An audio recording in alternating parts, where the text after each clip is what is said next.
Hello. അപ്പോൾ ഇത് ഇന്നലത്തെ ഒരു വീഡിയോ ആണ്. ഇന്നലെ വൈകുന്നേരം ഞാൻ വന്നപ്പോഴത്തേക്കിനും ഒരാൾ എൻ്റെ അടുത്ത് വന്നിട്ട് ചോദിച്ചു, എനിക്കൊരു ചുരിദാർ തയ്ച്ച് തരാമോ. സത്യം പറഞ്ഞാൽ എനിക്ക് ആ സമയത്ത് എൻ്റെ തന്നെ ഒരു കാര്യമാണ് ഓർമ്മ വന്നത്.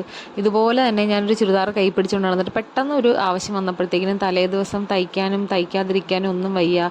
പിറ്റേ ദിവസം ഇട്ടുകൊണ്ടും പോകേണ്ട ഒരു അവസ്ഥയിൽ തയ്യക്കാർ ഒരുപാട് പേരെ ഞാൻ തിരക്കി നടന്നു. പക്ഷേ എനിക്ക് തയ്ക്കാൻ പറ്റിയില്ല. അവസാനം ഞാൻ തന്നെയാണ് നൈറ്റ് ഇരുന്നത് തയ്ച്ചത്. അതുപോലെ തന്നെ ഇത് ചിറ്റ എൻ്റെ അടുത്ത് വന്നിട്ട് ഒരു 3-3:30 ആയപ്പോൾ പറഞ്ഞു, കൊച്ചേ എനിക്ക് നാളെ ഒരു കല്യാണമുണ്ട്, ഒരു ചുരിദാർ എങ്ങനെയെങ്കിലും തയ്ച്ച് തരാമോ, പറ്റുമെങ്കിൽ മതി, നിർബന്ധമൊന്നും ഇല്ലെന്ന് പറഞ്ഞു. അപ്പം ഞാൻ വിചാരിച്ചു ആള് ഭയങ്കര സന്തോഷത്തിലാണ് വന്ന് ചോദിച്ചത്, കിട്ടിയാൽ വളരെ നന്നായിരുന്നു എന്ന ഒരിതിൽ. ഞാൻ പിന്നെ വേറെ ഒന്നും നോക്കിയില്ല. ഞാൻ ഭയങ്കര മടുത്തിട്ടാണ് വന്നത്. എന്നാൽ പോലും പെട്ടെന്ന് തന്നെ ആളോട് തുണി വാങ്ങിയിട്ട് പോയിട്ട് ഞാനപ്പോൾ എൻ്റെ വീട്ടിലാണ് ഉണ്ടായിരുന്നത്. എന്നെക്കൊണ്ട് പറ്റുന്ന സ്പീഡിലൊക്കെ, അവിടെ ചവിട്ടി തയ്ക്കുന്ന മെഷീനാണ്, ചവിട്ടി മുന്തിയൊക്കെ തയ്ച്ച് ഞാൻ ഏകദേശം ടോപ്പൊക്കെ പകുതിയോളം തയ്ച്ച് റെഡിയാക്കിയിട്ടാണ് അവിടുന്ന് പോകുന്നത്. പിന്നെ നേരെ വീട്ടിൽ വന്നിട്ട് അതിൻ്റെ ബോട്ടം ബാക്കി കാര്യങ്ങളും ഒക്കെ തയ്യൽ വീട്ടിൽ ഇരുന്ന് അങ്ങോട്ട് തുടങ്ങി. അതിനിടയ്ക്ക് നമുക്ക് വേറെ സ്ഥലം വരെയൊക്കെ പോകാനും ഉണ്ടായിരുന്നു.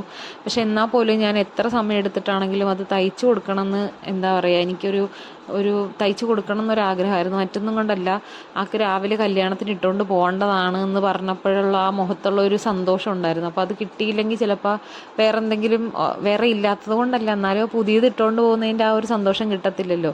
അത് തന്നെയല്ല, നമ്മളെ തയ്ച്ചു കൊടുക്കുമ്പോൾ അവരുടെ ആ ഒരു സന്തോഷം കാണുമ്പോൾ കിട്ടുന്ന നമുക്കൊരു വല്ലാത്തൊരു നിർവൃതിയുണ്ട്. കാരണം നമ്മുടെ ഒരു ഹാർഡ് വർക്ക് കൊണ്ടാണല്ലോ മറ്റൊരാൾക്കൊരു സന്തോഷം കിട്ടുന്നതെങ്കിൽ അതായിക്കോട്ടെ എന്ന് വിചാരിച്ച് ഞാൻ പെട്ടെന്ന് തന്നെ തയ്ക്കാൻ തുടങ്ങി.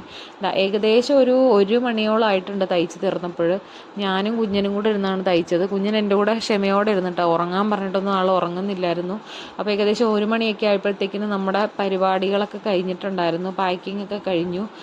പിന്നെ വീടിങ്ങനെ വൃത്തികേടായി കിടക്കുമായിരുന്നു. അപ്പോൾ അതും കൂടി വൃത്തിയാക്കിയിട്ട് കഴിഞ്ഞാൽ നമ്മുടെ ഇന്നത്തെ പരിപാടി കഴിഞ്ഞു. നാളെ രാവിലെ നമുക്കിത് അവിടെ സ്ഥലത്ത് എത്തിച്ചു കൊടുത്താം. അപ്പോൾ രാവിലെ തന്നെ എഴുന്നേറ്റിട്ട് നമ്മുടെ പണിയൊക്കെ ഏകദേശം കഴിച്ചിട്ട് കുളിയും കഴിഞ്ഞ് ഞാൻ നേരെ ഏകദേശം ഒരു 7:30 ആയപ്പോൾ തന്നെ ഇത് കൊടുക്കാൻ വേണ്ടിയിട്ട് പോയി. നമ്മുടെ ഹാപ്പി കസ്റ്റമർ ചിരിച്ചുകൊണ്ട് നിൽക്കുന്ന ഈ വീഡിയോയുടെ അവസാനം കാണാം. അപ്പോൾ നെക്സ്റ്റ് വീഡിയോയിൽ കാണാം.